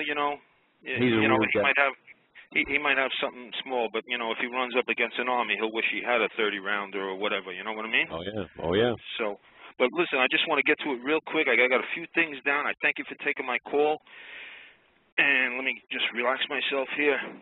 And I just want to say something to, the evil. I'm sorry, Jason and everybody else, but we can hate evil. So I hate the evil of Napolitano, of her homosexuality bull crap. It's evil. Pelosi, evil. I'm a Catholic, Pelosi, and you receive Holy Communion and you go along for abortion? Any bishop or priest that's given you communion is going to be held in judgment, all right? And I'm sorry, people out there, I'm Catholic, and let me tell you, the homos came into the Catholic Church because they're boy lovers, and that's the reason why you got all these homosexual priests and all that going on. Because just like they want to get into the freaking Boy Scouts and they want to get close to the little boys, is because they're homos and they want fresh, new meat, all right? Now, you evil bastard Obama, and you are a bastard because your father saw you with the evil horns on your head and he took off, all right? And you know where I am, everybody, because I know there's been a few helicopters out there flying around over me, and I know you're always tailing me around. But you know what? I'd rather die than see this world being corrupted and this country going to crap. I'll die and go with my Lord and Savior, okay? So I got nothing. I'm inexpendable. I'm 60 years old. I wasn't drafted in the Vietnam War. I made it through the lottery. Are you there? Anybody still there? Yeah. Oh, yeah. No. Okay. Yeah.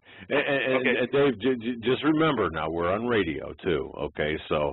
Oh yeah. Okay. All right. But I love your passion. I mean, I love you. I remember you were one of my favorite callers on. Yeah. Like I said, Obama. Listen, stop going after the Catholic Church with all this stuff about the contraceptives. I told you, Obama. You got enough money, do a little stimulus, send all the condoms down at the bottom of the White House, and have your 2 daughters and your wife send them out to all the unfortunate women out there. Now, another thing I want to say, Obama, you evil things out there, you would not have any power unless it was not given to you by my Father. In other words, that's what Jesus said to Pontius Pilate. Okay?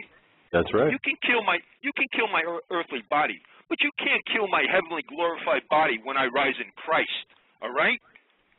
Yeah, right on, man. And that's why we need to be on guard all the time with the spiritual protection of the Lord around us constantly. And Dave, I've always known you to be very passionate, very just a very great in faith, and you are 100% right.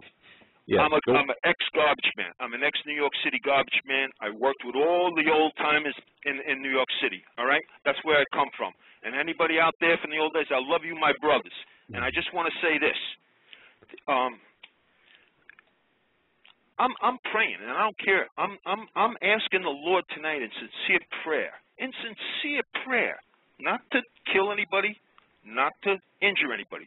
But I am asking the Lord God to send an earthquake, another earthquake, to Washington, D.C., and knock down that White House.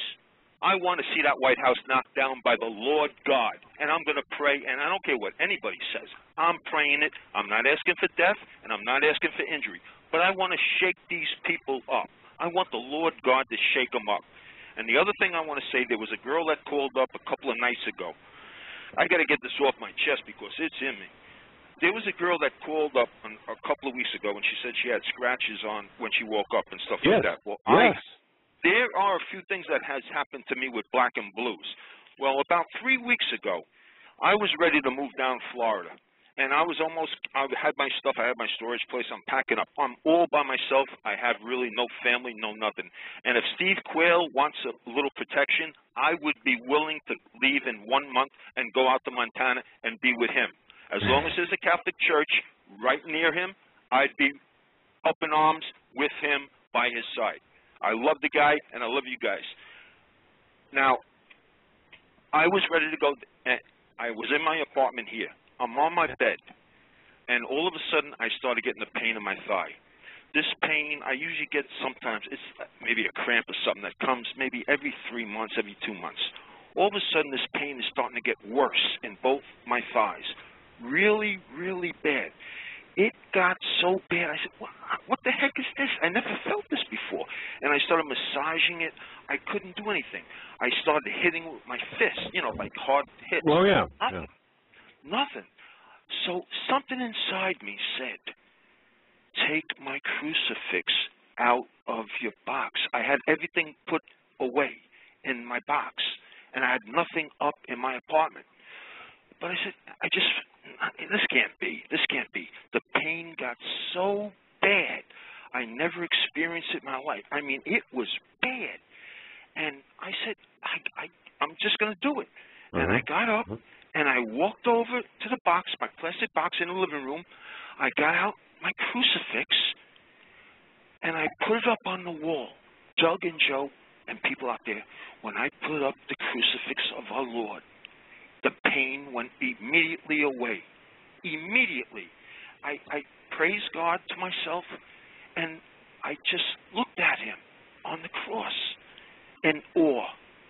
In awe. You know what, Dave? And look, you know, for non-Catholics out there who, you know, say, well, rosary beads are, you know, an iconic aspect of the devil type thing, or the crucifix is bad because it shows Jesus on the cross as opposed to just a wooden cross. That's how I get by in life. I am suffering. It's what's in your heart. Right. If I suffer when I look at Jesus on the cross and I see how much he suffered. I say, I didn't suffer like that. My suffering is not as bad as his, and it makes me feel good. And see, that's what it's all about to me. It's not, you're not praying to an icon. That icon or that symbol is reminding you of what he went through on the cross. Right. You know, and of course we don't. Of course we don't pray to that. But it's sometimes it's hard to imagine that person.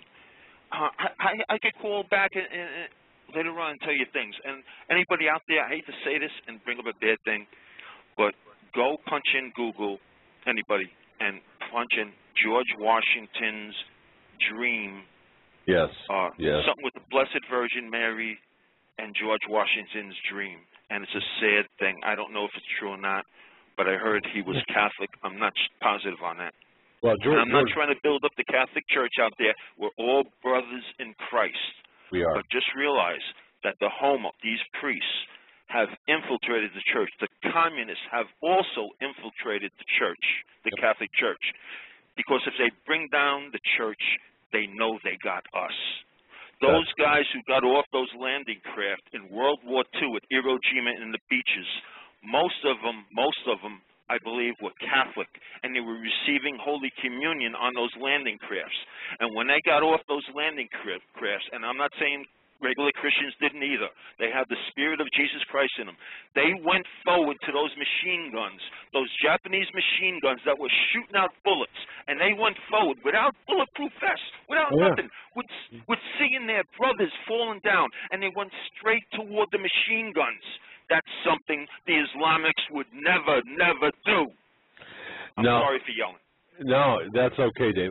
Look, I like I said, I love your passion. You've got tremendous faith, and I miss I'm glad you're calling. I mean, I haven't talked to you in forever, so we need to you need to keep you need to call us again. Well, that's if they don't take me out. But you know what? I'm not afraid. I'm not afraid because these people sicken my world. Every day I wake up and I got to hear horrible news and everything, and I got to look at this president and even Bush. I'm not just an Obama basher, but this guy is pretty satanic. What he's doing. Yeah. Oh yeah. Bush was bad too. I mean, you know, but. Yeah, it's just really horrible what's going on in the country, and I do believe that there's going to be a lot of martyrs, and I'm telling you, people, just be strong in Christ. You know what you've read, everything is coming to true, so believe that you will rise in Christ. That's what you have to believe. Everything is coming true in the Bible, and if that is true, then you will rise in Christ if you follow Him. Don't deny Christ. That's your main thing. Don't. Even if there's a gun to your head, do not deny Him. Yeah. You cannot deny, especially if there's a gun to your head, especially if there is a machete to your throat. And I don't know if you guys remember this, but I remember this story. I think it was the Columbine shootings. One of the girls who was shot and killed, the gunman put the gun to her head and asked, "Do you believe in God?" And she said yes, and he pulled the trigger. Yeah. I mean, there was Christians down just in Africa, Nigeria or something. They were in church a couple of weeks ago, maybe a month ago or 3 weeks ago. They were in church, and these are Christians. I don't think that they were Catholic. They were probably just Christians, you know, regular Christians in church, and these black Muslims come in with AK-47s and just splatter them all with bullets. I mean, really, These people go to church in lieu of that they can get killed. Here in this country, so many Catholics and Christians don't go to church, and that's right. There's no threat of them being killed. But yet in Africa, they go to church, even knowing that they could be killed in church. Isn't who that has something? Who has the real spirit of Jesus? I ask myself. Yes, yeah.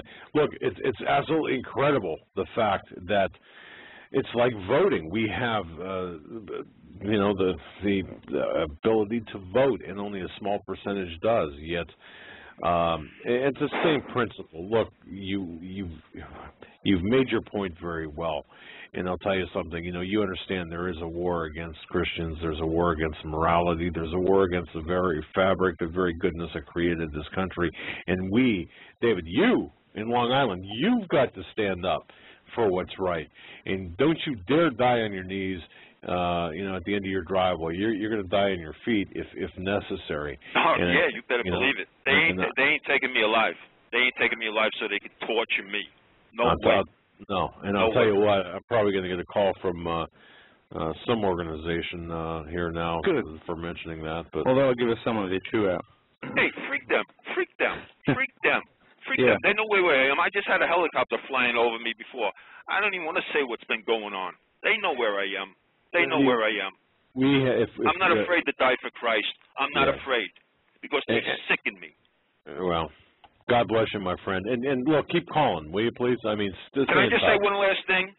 Obama, I know this one thing. This is where George Bush, I believe, you take the cake, Obama.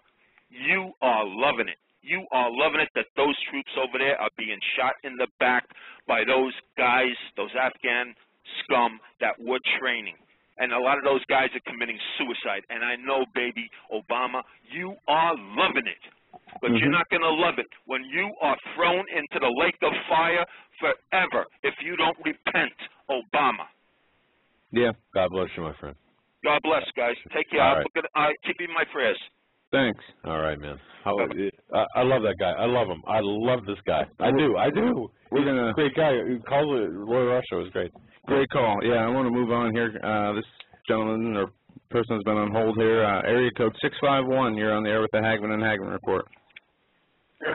Hey, Doug, Joe. God bless. God bless you. How you doing? Just a few things real quick. I liked the guy earlier, but maybe he should, I don't know, just take a little deeper look at the Catholic Church. Rely more on Jesus and God, not so much any denomination. Good point. I guess is all I'd say there. Good point. The other thing is, and I agree totally with everything he said about Obama, but Bush was no different. There hasn't been anybody any different for as long as I can tell, even going through, if you go back and you read into what Reagan did in his term, behind the scenes, the things that went on. I mean, none of them done us any favors. Who was our last caller? Who do you think was our last real president? The last person that I believe the people of the United States of America voted into office? Right. JFK. I agree. See, a lot of people say that. I agree. And JFK.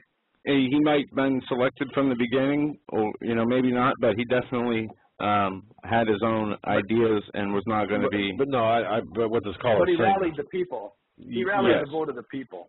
And he had the popular. They wanted him. I mean, I'm not even old. I wasn't around when he was voted in. I wasn't even a thought in anybody's brain yet. I wish I could say that. Based on everything I've looked at, studied into, and read up on over the last 5 years, and the things that I learned from my mom, who I've come to learn you guys know. My mom is Kathy Rubio. Oh, okay. I've been in contact with her.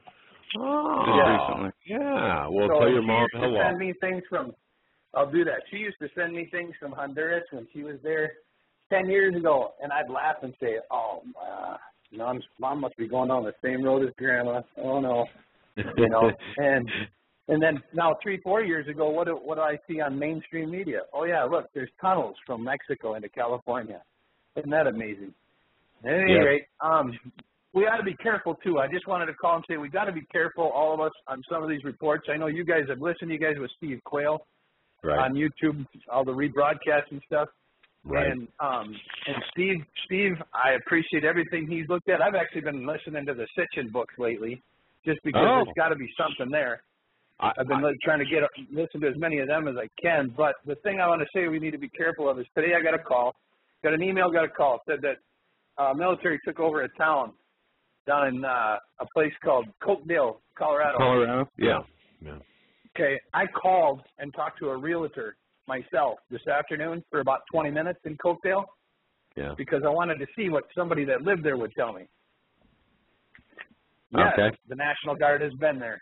Yes. But they're there because the people of Cokedale cannot afford to pay for the upgrades to their utilities, to their water system that they've needed for like 15 years. That's correct. You're correct. Yes. Yes. They've actually taken over. Go ahead. I was just going to say, the email I got that was an article that came from Before It's News, and they're usually pretty good. I mean, I've looked at a lot of their stuff, and 5-6 months later, boom, look at Mainstream's telling you about it now. They've carried our stuff as well. Yep. So, but that article led me to believe that the military was moving in, taking over, building up all of the roads and going into and out of town and all of the streets in town to be able to handle heavier equipment, because they also were designating an area of town where there was going to be tents coming in and more military coming in. Okay, well, let me stop you right there, and let me just say something. Sure. Last week, I'm thinking. Okay, today is Tuesday the 21st. I'm thinking somewhere around the 15th. I received an email, and attached to the email was maybe a dozen photographs, low-resolution photographs. Or I had two emails with totaling a dozen photographs taken by somebody in that town, and saying, "Look what they're doing here." Okay. Now this didn't happen over. I mean, this just didn't happen yesterday. I don't believe. No. Okay. No. This is an older article. Right. 14. Okay. Yeah. In fact, it was the 15th. I got the email. Okay. Now, here's what I did. I thought, wow, holy cow! And I thought, man, I gotta lead with this story. I gotta put it on the website. But you're right. You call the town, or you do your own investigation to find out what's going on. Well, the person who sent me the photographs explained very well what was going on, and that's why we never mentioned a word about it. But there's always that element there too. You have to wonder. And caller, do you wonder sometimes? Maybe could this be a pretext for something else? Well, here's what I did find out after I probed the guy a little bit more, asked a few other kind of off the cuff. Hey, our government, they're not exactly the most trustworthy people in the world, are they? And then he kind of started to open up a little bit more. Okay. And he did tell me that the people in that area have been protesting against. I think it's called Pinyon Valley, and then there's Fort Carson. They're kind of in the middle between the two. Yes. And this Pinyon Valley is a place where they do a lot of military drilling. Yes. They do a lot of drills on it. Well, they've been trying to expand Pinyon Valley. For years, the military's been wanting to expand it. The people in the area are no, you're not. So then when I hung up the phone, I thought, well, I'm not so sure the military's letting anybody know they want to take over yet. But at the same time, when he told me that, then I thought, well, I don't know, maybe. So the way you look at it, and that's kind of the feeling I got when I did my own investigation. You've got the ostensible reason for the presence, and then you're thinking, no, wait, what's behind this? Maybe there's something additional. Maybe they're exploiting a situation where they could, if you're intelligent and you say, well, hey, we can get in here. This is what we're gonna say. We're actually gonna take care of things. On the other hand, this gives us kind of a foothold here in this area geographically. So, while I agree with you, I do have some reservations too, as well, and I think you do too. Yeah, and my point really is that some of these things that we hear, like you basically made my point. Some of these things we hear sometimes, some of us tend to grab a hold of it and run. Oh my God, it's all true. Yeah. Oh yeah. Believe me. But look, I see it all the time, and that's why. And that's why I never. People say, well, why don't you report on that right away? Why aren't you first in reporting that? You should be first reporting this on your website. No, we should be right. We should be correct. not first. Exactly. Right. Exactly. Exactly. And I mean, I've listened to you guys. You never struck me as somebody who runs out and does that. Now, I'm still, the one thing I question is, and if I had the time and the resources, I would go camp out up in northern Minnesota. I live on the Wisconsin-Minnesota border, right? I'm 40 minutes from the Twin Cities. I would love to go and camp out up north somewhere in the woods with my gun and just see if I see some of these parachutes. You know, yeah. I mean, I don't know. I don't know. It can't happen. I've learned one thing for sure, Doug, in the last 5 years. I no longer say no way, no how. Right, but doggone it, you'd like to see it, wouldn't you? Well, I mean, if there's people running around telling me that there's Russians parachuting in a couple 100 miles from my house, I'd like to see. Show me a night vision picture. Show me something. Exactly. Give me something tangible. Oh, and Stephen, so look, Steve will tell you, him and I, man, we go round and round sometimes about this very topic. You know, yeah, where are cell phone pictures? Where are this or where are that? Where, you know, where? Yeah, exactly. Now, I do believe. Even Lindsey Williams, you know, I've listened to some of his stuff too, and I've gone on the internet and I've investigated the things he said and checked some of them out. And some of it's checked out. Yes. You know, yes. he was reporting on the big oil rig that BP owns. It's the biggest oil rig built in the world, headed up to Prudhoe Bay. Right on. I checked it out. And sure enough, that baby's headed up to Prudhoe Bay, 6-8 months ago. Yes. Yes. You know, but then there's some of the stuff, and it's like, well, you know, like the dollar. The dollar's supposed to die by the end of the year. Yeah. Who said? I'm not saying I don't believe it can. But wait, who says, sir? Well, Lindsey Williams has said it. Actually, I look at mainstream stuff too. I've found stuff reading Market Watch. Yeah, yeah, I look do at too. Market Watch every day, like today. That's why I put in the chat room. I looked at it today. Corn, wheat, and soybean prices have absolutely doubled since September of 2010. Doubled. Yes. Yes. I mean, that's insane. It's beyond insane, and I think in 2009, if you would have said that, well, maybe people would have, you know, I don't know, but you're correct. I've got to say this, and I know we're getting close to the end of the program. I've got to say this, sir. Your mom, Kathy, has certainly, if she's responsible for you, training you, or not training you, but guiding you, she certainly has done a great job. She's certainly a class lady. Let me just say that. But you sound like you've got a tremendously great head on your shoulders and a good analytical head. And I want to thank you for that. You know, I just wish I had more time, more not necessarily time. I wish I had more resources. Things, you know, like everybody these days. Times are tough, you know. Trying to be a single dad of a 13-year-old kid, and he knows the truth. He knows the truth. I tell him, I've been telling him for the last few years some things, you know, and there's a couple times he looks at me and says, Dad, you know, some of this stuff's kind of scary. I don't know. And I looked at him one day and I said, buddy, here's how it works. In case something happened and I can't be here for you anymore, and I can't be one of the people out trying to learn the truth and know as much of the truth as I can, you need to be the one coming up behind me. Kind of like you got Joe coming up behind you. Which is a funny thing because that's my son's name too. Really? Well, that's great. Yeah. But okay. You gotta, I mean, I told him today, I said, you gotta more and more people. You gotta tell as many people that will listen. And even if they don't listen right away, I didn't listen right away. But I don't forget anything.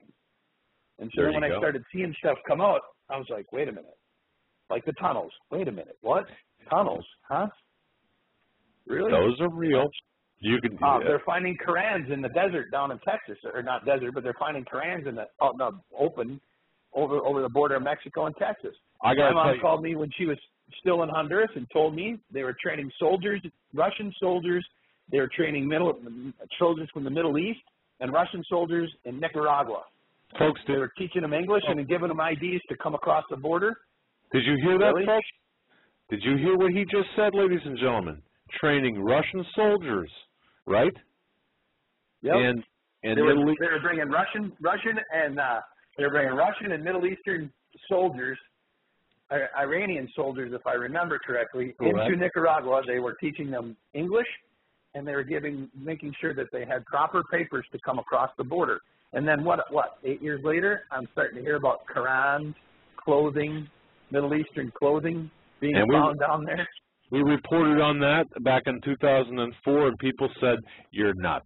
Hey, my friend, we're at the end of the program already. I don't know where 2 hours went. Yeah, thank you for your call. We're going to let you go. God bless, guys. God bless, man. Tell your mom to hello. Yeah. Ladies and gentlemen, we reached the end of the program unexpectedly. That time did go really fast. I want to say thank you to each and every one of you from the bottom of our hearts. Listening live, listening in the archives. Please, if you can, donate to the show. If you can't donate money, donate your prayers. Donate time to spread the word about the show. And if you don't like the show, spread the word about the Lord. Do something good for somebody else. We love each and every one of you. Thank you so much for listening. And I want to tell you, check out the archives of Alex Jones Nightly News. Oh, that's You'll right. See my dad on there from tonight. So, all you guys have a great night, and we'll see you here tomorrow. Good night. You know, I don't know if, like I said, I don't